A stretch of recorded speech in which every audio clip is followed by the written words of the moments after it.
afternoon. Thank you. We are gathered here today to honor the life and the memory of Loretta Weber. We join our hearts together to give comfort and strength to her family. Death has come to her as it does to all persons. Death brings to our minds and hearts the common concerns and shared destiny of humankind. We are drawn together by our deep-felt emotions and are reminded of the essential community that lies beneath the many divisions of humanity on earth. Our lives and the lives of our loved ones are rooted in profound mystery, past our understanding. In the face of eternity, we are made simple. Though we know our destiny is to tarry but a while, the time of separation brings grief and anguish. May we all bear our burden bravely. May we struggle through the darkness with courage to find our way again. As we begin our service with the recitation of poetry, psalms, and prayers, thus linking Loretta's life with the millennia-old tradition of the people Israel and the eternity of God.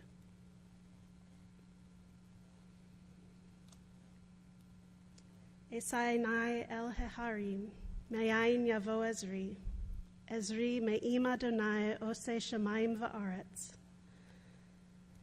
I turn my eye to the mountains. From where will my help come? My help comes from Adonai, maker of heaven and earth. God will not let your foot give way. Your guardian will not slumber. The guardian of Israel neither slumbers nor sleeps. Adonai is your guardian.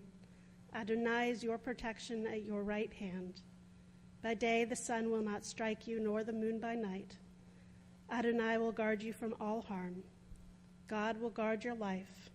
Adonai will guard your going and coming, now and forever.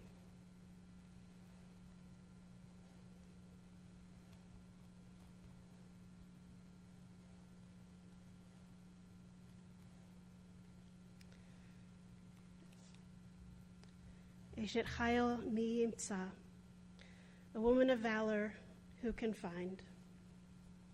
A mother of generations, a woman of valor. She is precious in the gifts that she gave to our family. Her children have found trust and truth in these gifts. We follow in patterns that she taught. She is robed in strength and dignity, and she smiles at the future. She opens her mouth with wisdom, and the teaching of kindness is on her tongue. We benefit and learn from her wisdom. May she always be credited for the fruit of her labor and her achievements. May she live on in glory. There are 2 poems that we have family members who would like to share with us, if you all would like to come forward now.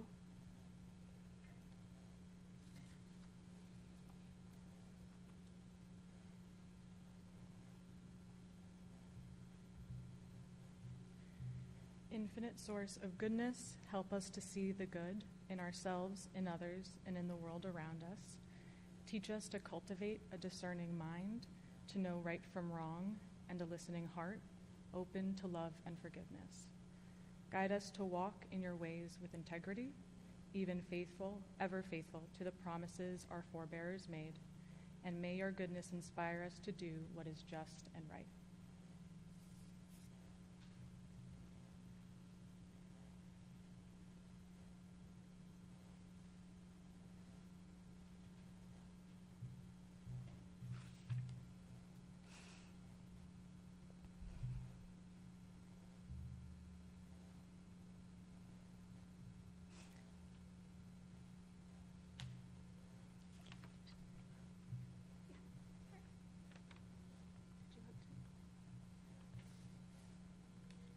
There are stars up above, so far away we only see their light, long, long after the star itself is gone. And so it is with people that we loved. Their memories keep shining ever brightly. Through their time with us is done. But the stars that light up the darkest night, these are the lights that guide us. As we live our days, these are the ways we remember.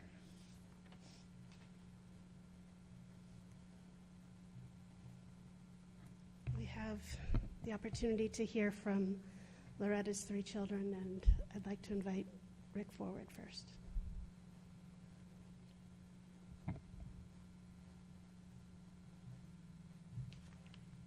So hi, everybody.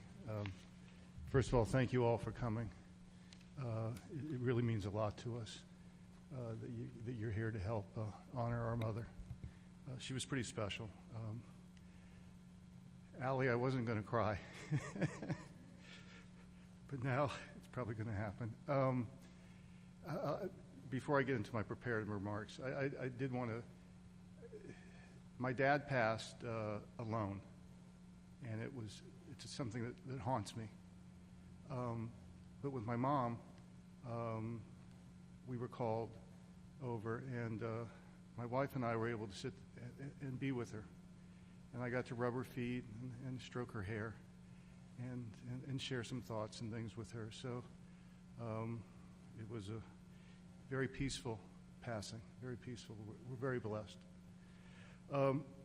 Now, okay. A smile from my mom would lift my spirits and make my heart sing. If I could catch a twinkle in her eyes, I would be at peace.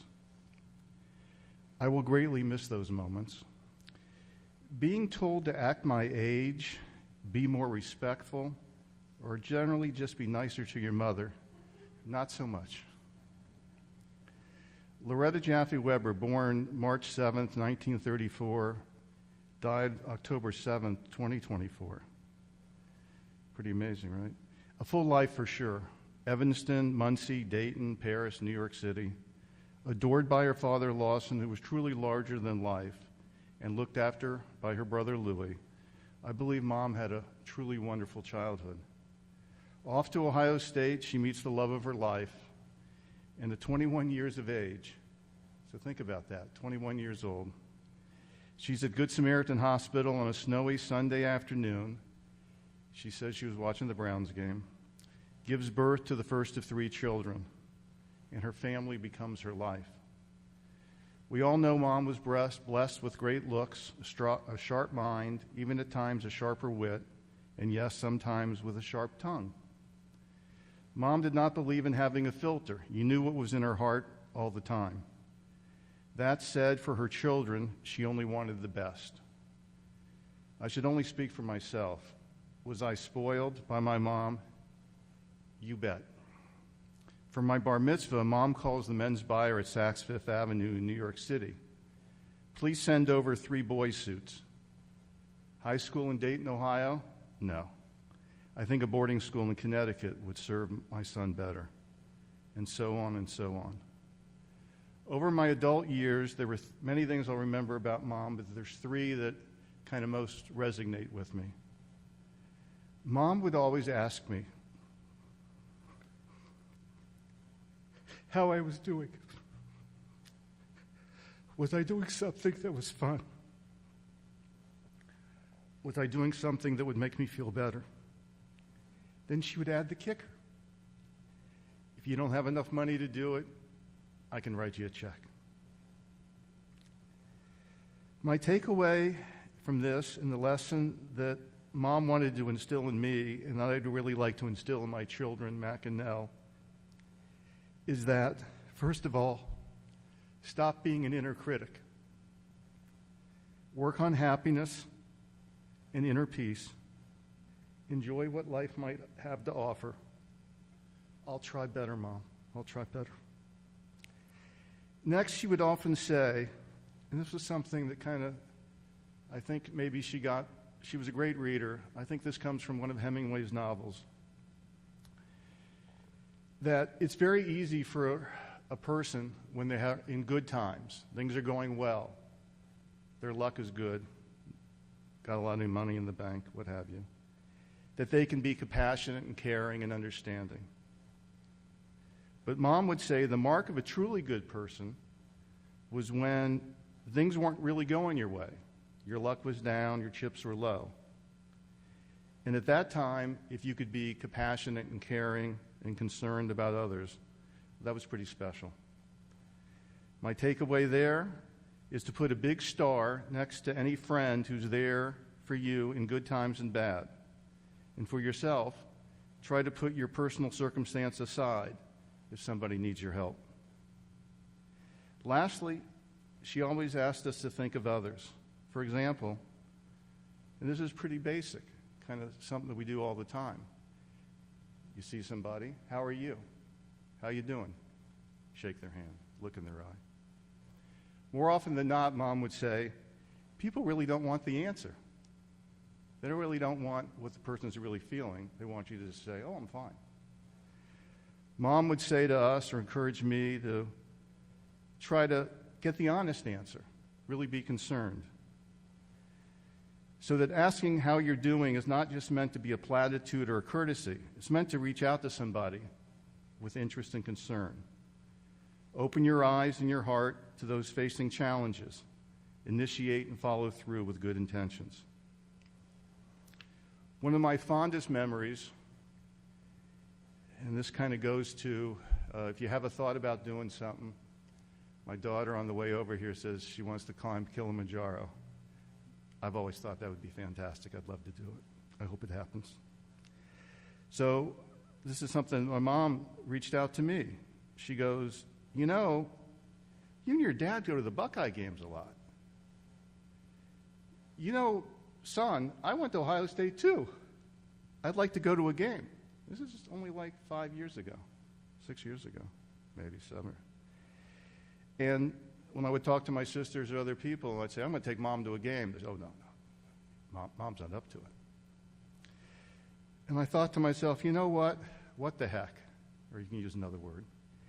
And I threw caution to the wind. And we went up to Columbus, and I took her to the Skull Session. And we had our pictures taken with Brutus. And we got to cheer pretty loudly and proudly. So thank you, Mom, for that great suggestion. I was fortunate that Mom came out to California 2 years ago. We got to laugh and joke around together. We got to sing silly songs and eat bad food. When she was cold, and she used to say that a lot, I'm cold. I got to take her out in 106-degree temperature. And about 3 or 4 weeks ago, when it was maybe 109, I kind of realized after about 15 minutes, I'm going to kill this lady. Because when you're older, you don't sweat, and you have trouble. And I quickly got her back inside and hydrated. The other thing I got with Mom was I got to see the pure love and adoration when I showed her videos of Lily, or Lily came to see her. So thank you, Mackie, and thank you, Emily. Anytime I was with Mom and she was kind of in a down mood or not terribly attentive or might nod off, all I had to do was pull out that phone. And she was, like she just wanted to jump inside that phone and be with Lily. She enjoyed seeing the dogs when I'd bring them over. One time I had a dog treat with me. And I said, Mom, here, give this to Eddie. So she takes the dog treat. She looks at it. Ooh, a cookie. She didn't eat it, but close. Anyways, I was very blessed that she was there. Very blessed I had those 2 years. I will miss her unconditional love. It was always unconditional. And I will miss her smile.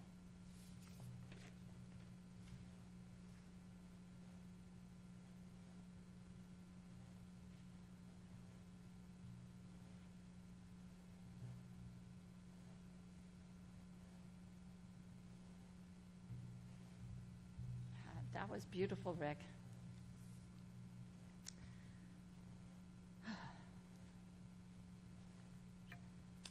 It feels very comforting to be standing here at Temple Israel at such a sad time. I grew up going to Temple Israel when it was located on Salem Avenue.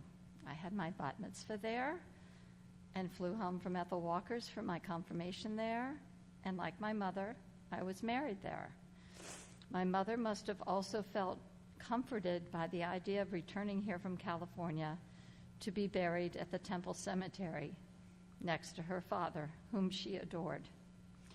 I found a photo of my mother when she was just 20 years old with a heartfelt note to her dad. It read, "Dearest Dad, although someone else has come into my life for me to love, life would lose all its meaning without you to love, and love me, Daddy.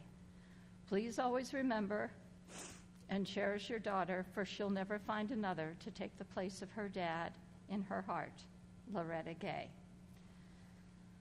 Some people have asked me if I feel a sense of relief now that my mother has passed away, and I am surprised to find I do not. She had vascular dementia and wasn't really herself for many years. Although I could no longer call her on the phone or have a meaningful conversation with her in person, I still felt very connected to her when I came to visit. She could still tell me how much she loved me, and I could tell her the same.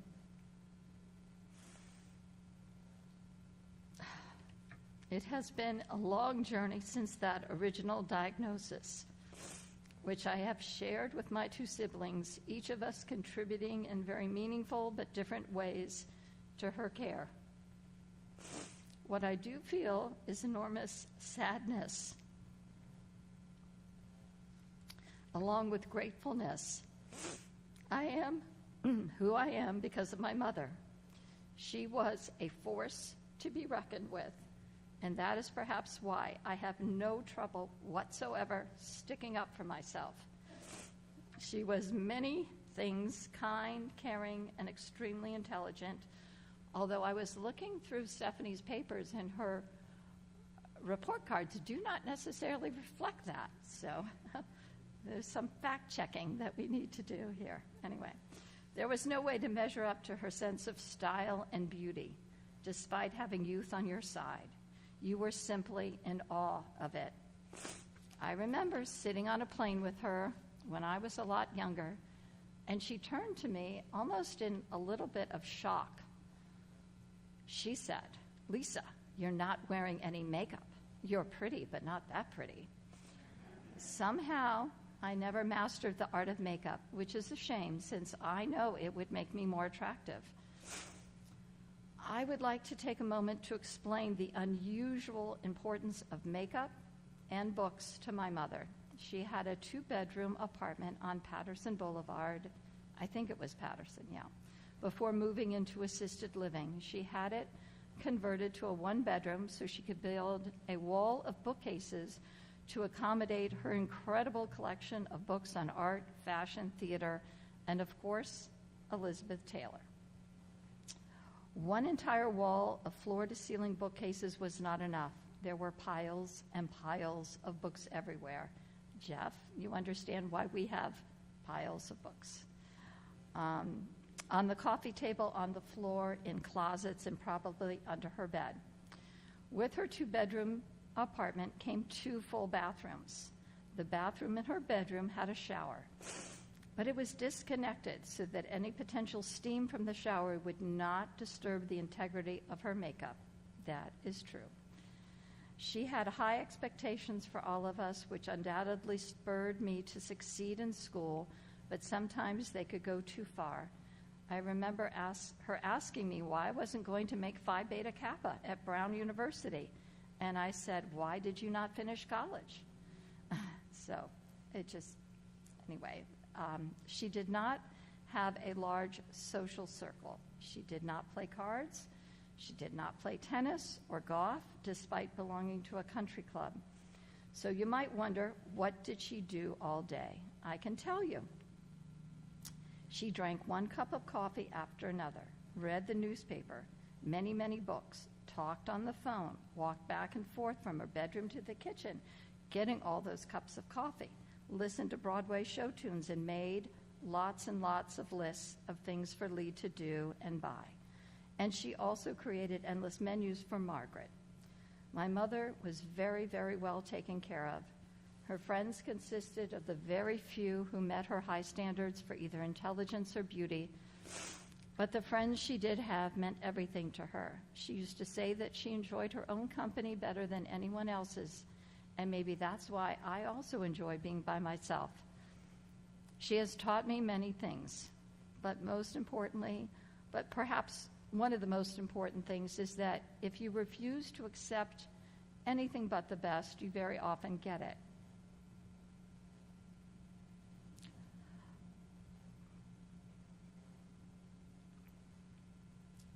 I had the best mother, notwithstanding some trying moments, days, and even years.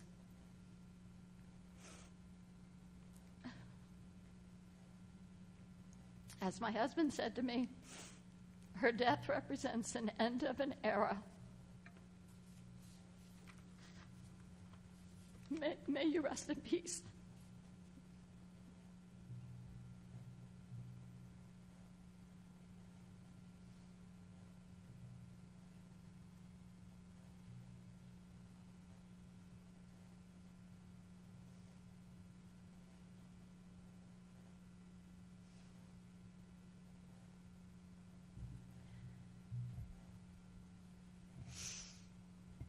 Thank you, Lisa and Rick. That was beautiful. Quite a character, one of a kind, unforgettable. These are words most often quoted about our mother, Loretta Jaffe Weber. And I couldn't agree more. A favorite picture of Mom is her standing before a mural on the wall at Weber Jewelers' location on Far Hills Avenue. She had given us the idea to hand paint a famous quote from John Keats. It read, "A thing of beauty is a joy forever." The line conveys the idea that beauty is a source of endless joy and that it can be found in even the most ordinary things. The poem also suggests that beauty can help people to feel connected to the world, even in the face of sadness or hardship. The poem continues about beauty. Its loveliness increases. It will never pass into nothingness. Mom passed on to her children and grandchildren a love of beauty. Beauty in the aesthetic sense, as well as subtler layers of meaning related to relationships, expression, and authenticity. This includes a kind gesture when someone is hurting, an anonymous gift to a person in need, the acknowledgement of a deeper truth unseen by the less perceptive. You may have noticed our mother's diamond fleur-de-lis brooch on my sweater today. Perhaps of all the pieces Mom wore, the most emblematic of who she was and her legacy. In platinum, set with the very finest diamonds, calibrated and meticulously sorted to showcase exquisite pave craftsmanship. Incidentally, the brooch's designer emigrated from Russia to Hollywood, rising to the rank of jeweler to Hollywood's starlets of yesteryear.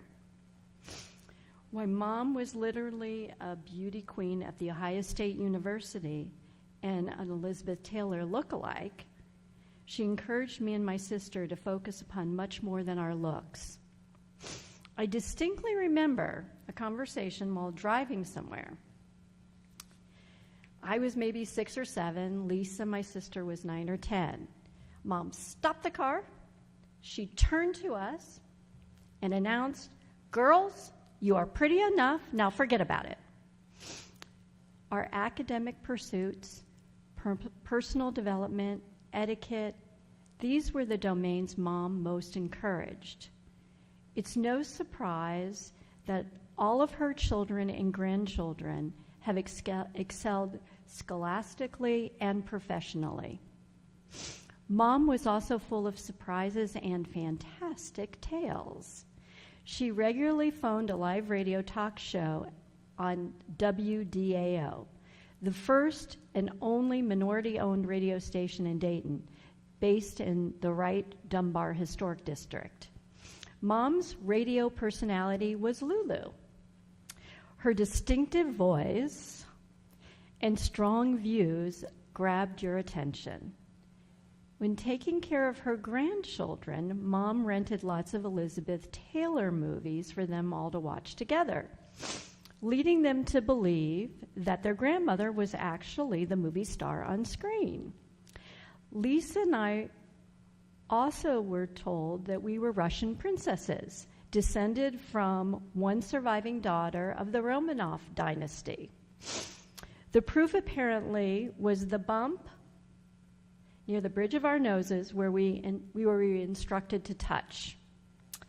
Childlike in many respects, Mom enjoyed her own way. To some extent, our roles were reversed. My mom more the child and me the adult. I remember a trip to New York City, just the two of us.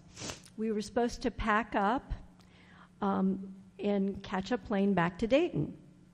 Luxuriating in a bubble bath at the Plaza Hotel, Mom didn't know how we could possibly make the flight. It fell on me to make it happen. In high school, I would have to ask her over and over again to turn down her stereo while I tried to study. Broadway musicals were her favorites. Hair, A Little Night Music, Evita, Cabaret, Pippin, and Jesus Christ Superstar. I still know the words to most of the songs. Decades later, I remember the two of us at a French restaurant in Dayton. When ordering, Mom was most curious about appetizers and desserts. Entrees, never of much interest. After the server described a really, really rich, really, really big slice of chocolate cake, Mom quipped, "Sounds like a man I need to meet." Our mother was famous for her non sequiturs. Last, I need to mention a John Denver song, "Sunshine on My Shoulders," that Mom often sang at the end of her life. I have some great videos of her many renditions of this song. It seems like Mom was preparing a bridge for me to access, a means for feeling her presence at any time. Even as she was transitioning from this world to the next. We had discussions about how sunshine was like love shining down on us. With all the love in my heart for our mother, I shall close with these comforting lyrics. I hope that you find them that as well. Sunshine on my shoulders makes me happy. Sunshine in my eyes can make me cry. Sunshine on the water looks so lovely. Sunshine always makes me high. If I had a tale that I could tell you, I'd tell a tale sure to make you smile. If I had a wish that I could wish for you, I'd make a wish for sunshine for all the while. Thank you, Mom.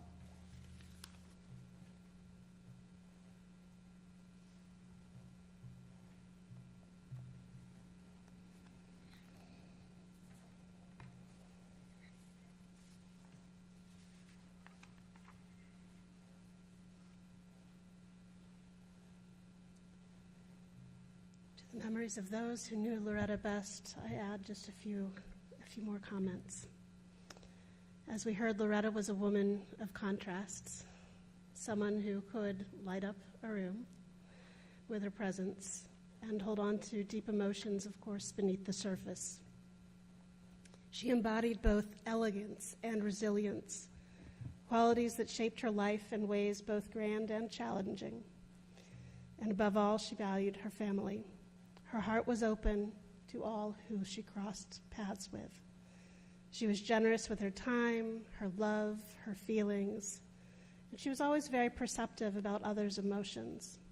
And her kindness wasn't just in her words, but in her actions.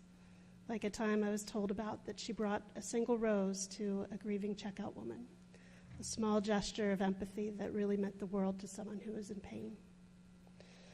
She had a unique beauty, striking, as we heard, like Elizabeth Taylor, but she never wanted that to be her defining trait. She was intelligent, with a sharp mind and high standards, and always aware of the value of a good education. And her grandchildren meant everything because she knew just how incredible they were, and she knew that they would be. But as we heard, she was also a force.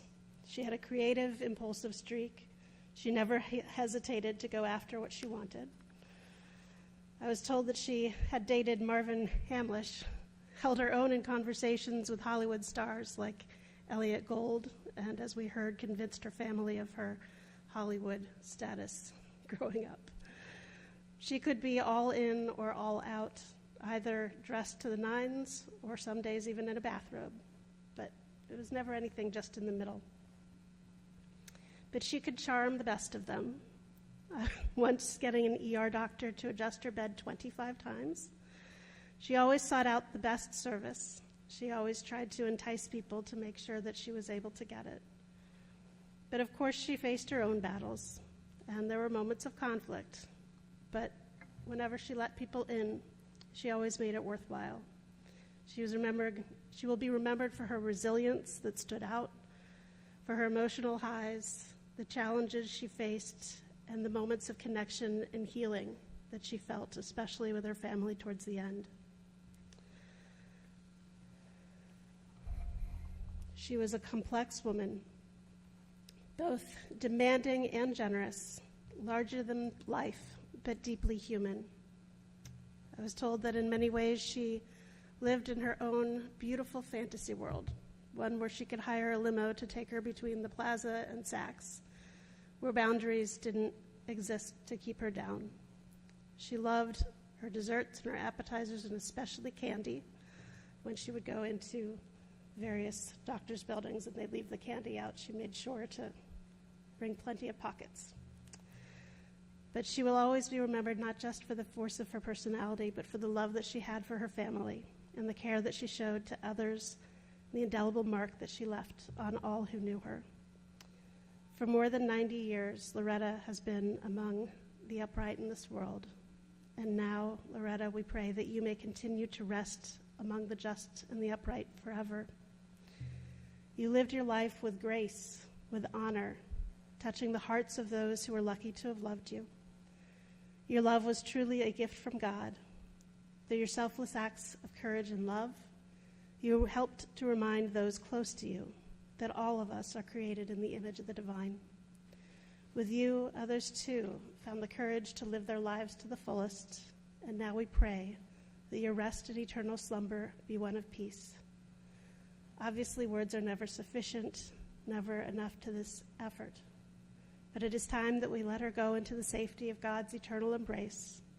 As we say, Zichrona Livracha, may her memory be a source of blessing among us. This time I invite you to take a moment for your own silent prayers and reflections as you think of all that Loretta brought into your own life and the relationship you had together.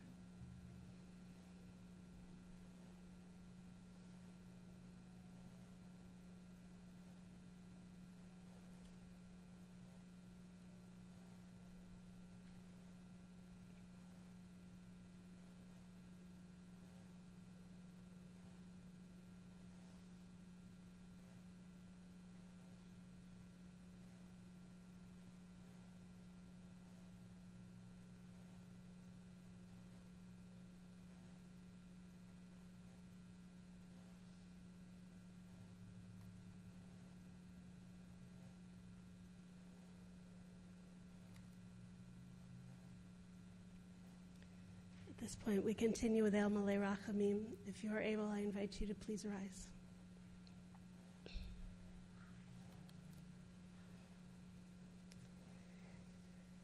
El Malei Rachamim, Shochem Bamromim, Hamitzei Menucha Nechona, Tachat Kanfei HaShechina, Im Kadoshim Tehorim, Kzohar Harakia Mazhirim, Et Nishmat Loretta Weber, Shehalcha Le'olama, Ba'al harachamim, yastireha b'seter kenafav la'olamim, vayitzror b'tzror ha'chayim et nishmata, Adonai hu nachalata, v'tanuach b'shalom al mishkava, v'nomar, Amen. Fully compassionate God on high, to our loved one who has entered eternity, grant her clear and certain rest with you, in the lofty heights of the sacred and pure, whose brightness shines like the very glow of heaven. Source of mercy, forever enfold her in the embrace of your wings. Secure her soul in eternity. Adonai, she is yours. May she rest in peace. Amen. At this point, this concludes our ceremony here at Temple, but following this, there will be interment at the cemetery, And I believe that the family will also be welcoming guests at their home following interment at Stephanie's home in Xenia. If anyone needs the address, I'm sure that we can help get that for you.